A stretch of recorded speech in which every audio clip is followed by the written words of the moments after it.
عقیل بھائی السلام علیکم، ہم جھارکھنڈ سے بول رہے ہیں۔ السلام ورحمۃ اللہ لکھنا ہے کہ ایک مولانا کا تقریر سنے یوٹیوب میں، جو بول رہے ہیں کہ قرآن کو پڑھنا ہے، اس کی معنی کو نہیں سمجھنا ہے، اور معنی کو پڑھنا ہے تو کوئی عالم کے سامنے۔ ایسا کیا ہے؟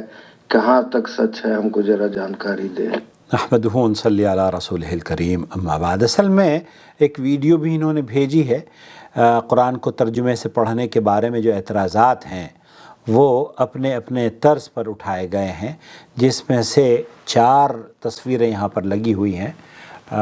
انجینئر غلام، کیا نام ہے ان کا، مرزا، اور ڈاکٹر اسرار، مفتی اکمل، اور مفتی عبدالواحد صاحب قریشی۔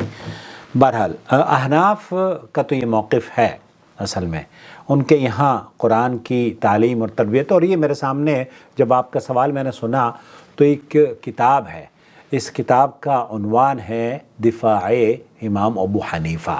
یہ دفاع امام ابو حنیفہ، یا جو مکاتب فکر ہمارے یہاں بنے ہوئے ہیں، انہوں نے اس فکر کی نشر و اشاعت کی ہے کہ آپ کو قرآن اور حدیث سمجھ ہی نہیں آئے گا۔ قرآن اور حدیث کے لیے 16 علوم چاہیے، قرآن و حدیث کے لیے اتنے علوم چاہیے، ورنہ آپ وہ سمجھ ہی نہیں سکتے۔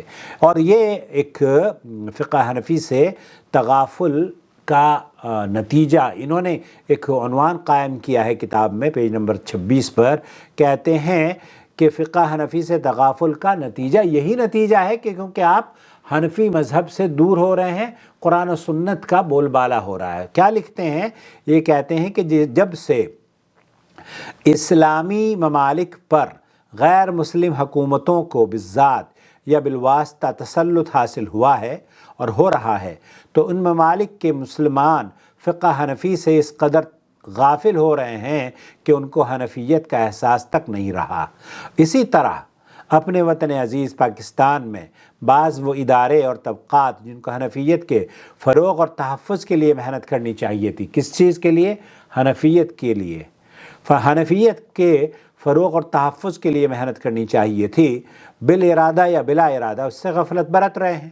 دینی مدارس میں فقہی نصاب کو مختصر سے مختصر کیا جا رہا ہے، جس کا نتیجہ یہ ہے کہ ملک میں مفتی حضرات کا فقدان ہے۔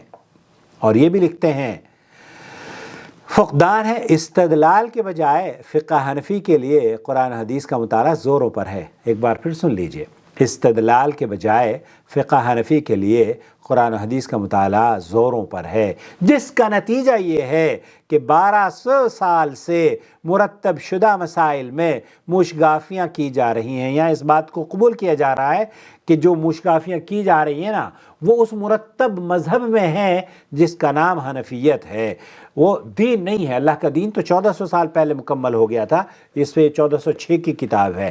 تو یہاں لکھا گیا ہے کہ 1200 سال سے مرتب شدہ مسائل میں موشگافیاں کی جا رہی ہیں، تو 1200 سال میں جو مرتب ہوا ہے وہ یہی مذاہب ہیں جو کہ مرتب ہوئے ہیں، جس کا نتیجہ یہ ہے کہ 1200 سال سے مرتب شدہ مسائل میں موشگافیاں کی جا رہی ہیں۔ کتب حدیث کا اردو زبان میں صرف ترجمہ کر کے عدم تقلید کا دروازہ کھولا جا رہا ہے۔ اب آپ یہ بتائیے کہ قرآن و سنت اگر کوئی پڑھتا ہے یا قرآن و سنت سمجھ لیتا ہے تو پھر اس میں آپ کو کیا پریشانی ہے؟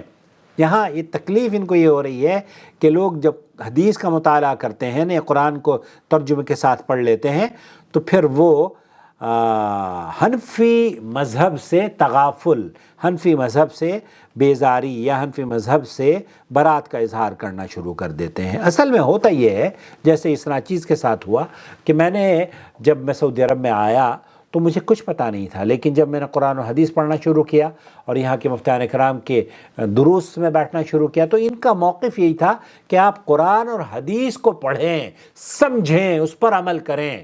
اللہ رب العالمین نے آپ کے لیے یہی نازل کیا ہے، وَمَا آتَاكُمُ الرَّسُولُ فَخُذُوهُ وَمَا نَهَاكُمْ عَنْهُ فَانْتَهُوا۔ اللہ رب العالمین نے قرآن کریم میں فرمایا نا، اتبعوا ما انزل الیکم من ربکم، اس چیز کی پیروی کرو جس کو تمہارے رب نے بھیجا ہے۔ اور رب نے جو بھیجا ہے وہ 1200 سال پہلے نہیں بھیجا، وہ 1400 سال پہلے بھیجا ہے، اور یہ کتاب دراصل دفاع امام ابو حنیفہ ضرور ہے، لیکن یہ دفاع ان کا کر رہی ہے دین اسلام کے بارے میں۔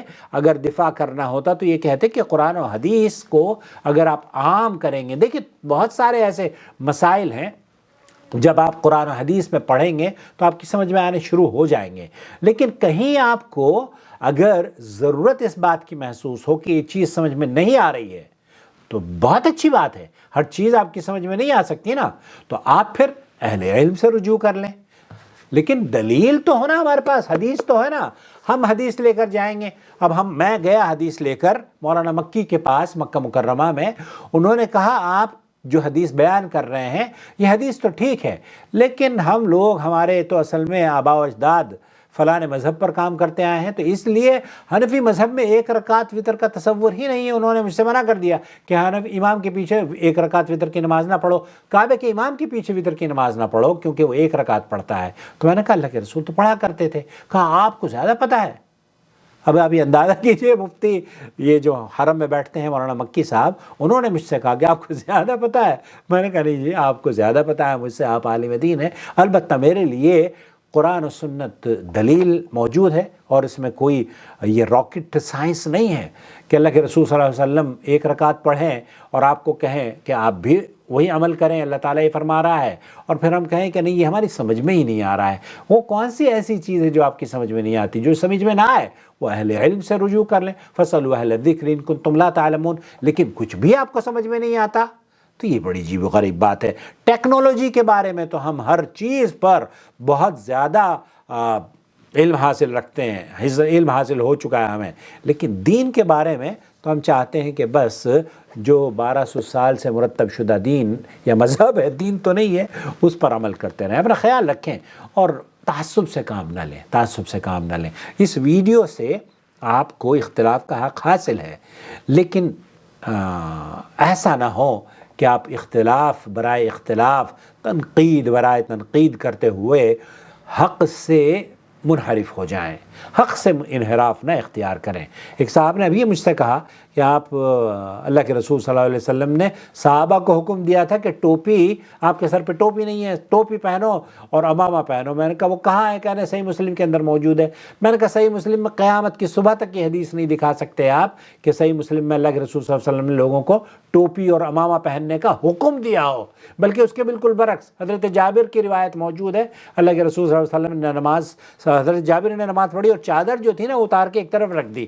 ایک صحابی نے پوچھا کہ آپ یہ بتائیے کہ آپ نے یہ چادر کیوں اتاری؟ اس کو تو آپ اوڑھ کر پہنتے نا، یہ سر پر آپ کے اگر رکھ لیتے۔